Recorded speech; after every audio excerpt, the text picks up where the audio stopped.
Сондықтан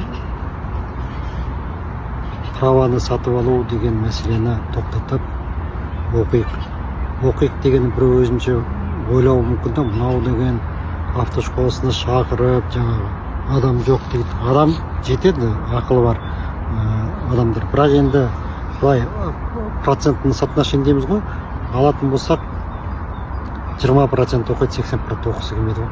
Қазір мына заң шыққан өте жақсы болды.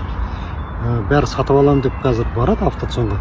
Ол жерде жүрген ана жүгірмектер айтады, сіз деген оқыт деген қағаз алып келіңіз дейді.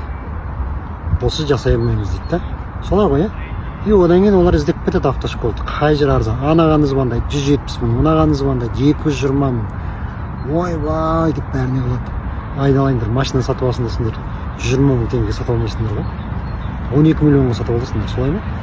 Одан кейін барып праваны сатып аласың 300 мыңнан 500 мыңға дейін, солай ма? Сонда оқуға келгенде ойбай дейді да.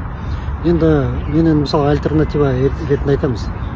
Онлайн оқысаң болады. Онлайн оқысаң кішкене арзан. Неге? Өйткені уже аренда помещение анауында деген жоқ қой. Сондықтан бұл жерде оқу. Бірақ тіркеу бар. Тіркейміз ол как положено. Тіркеледі ол. Тіркегеннен кейін күту керек. Сол күте алмаймыз дейді ғой. Срочно болмай ма дейді. Естеріңізде болсын, срочно деген нәрсе ол. Асықпаңыздар. Өмірден өтуге асықпаңыздар.